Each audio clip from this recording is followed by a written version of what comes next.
This is my 1993 Dodge Dakota dually.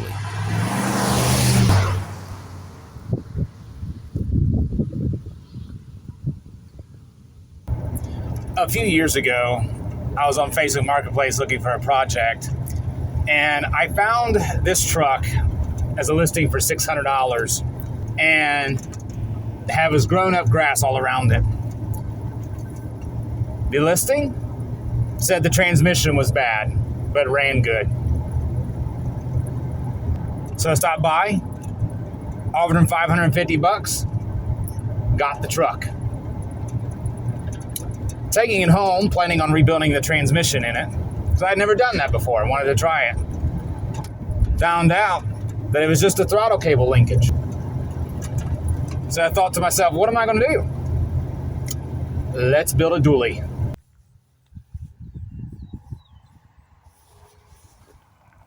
And that's exactly what I did.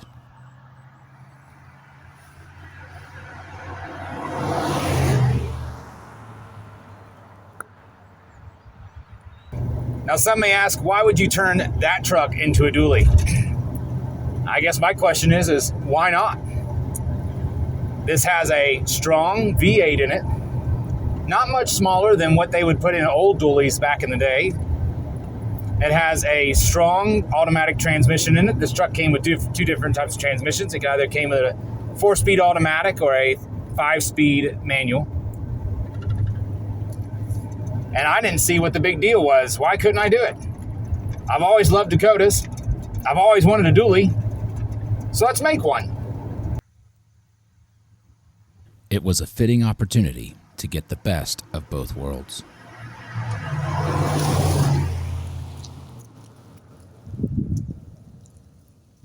Perhaps I should start out with maybe the interior of this truck. I decided to leave the interior completely stock. I really like the boxy look of this interior, and I like how it reflects the age that it was built in.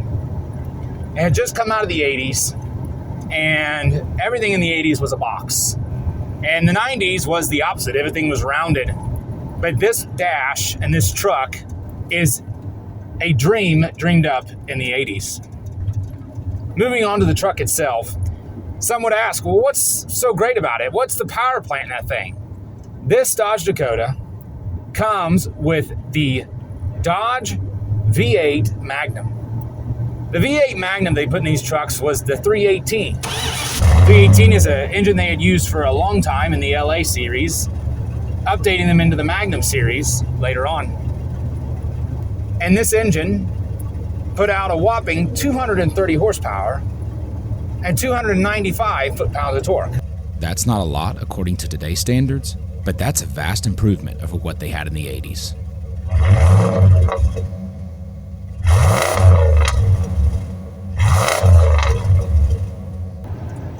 Regarding the chassis, what I decided to do is I decided to strip the whole truck down to nothing but a frame, engine, and transmission. Since everything ran well, I was just going to leave it the way it was. So I stripped it all down, I ground the frame, and I rust converted it, I sealed it and protected it. As well as replacing the ball joints, tie rod ends, and bushings, essentially making this truck drive like a brand new truck. We're coming up to a stone road up here. I'm gonna go ahead and take some glamour shots, and you guys can see it.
It was now time to head back home.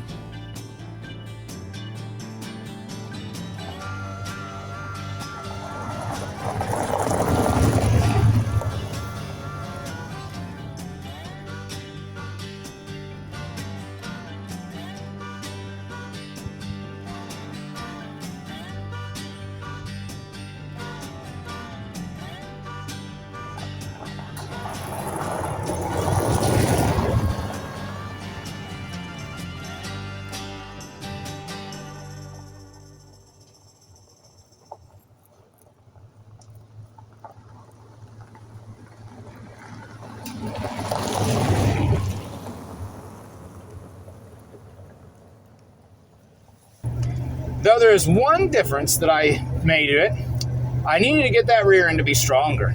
So I found someone selling a Dana 70 from a 1991 Dodge D250. It was pretty much plug and play. I had to fabricate a couple things, but all in all, I went on pretty easily. It is limited slip, and it is a strong rear end. Perfect for the duals that are on the rear of this truck. This Dodge Dakota is perfect in its imperfections. I decided to leave it looking like an old truck because I love that old farm truck look. It has faded paint, lost paint, scratches, a few little dents, and of course, some rust spots. On the rear, I found a fella who was selling the fender flares to his wrecked Dodge D350. They were absolutely perfect for what I was looking for.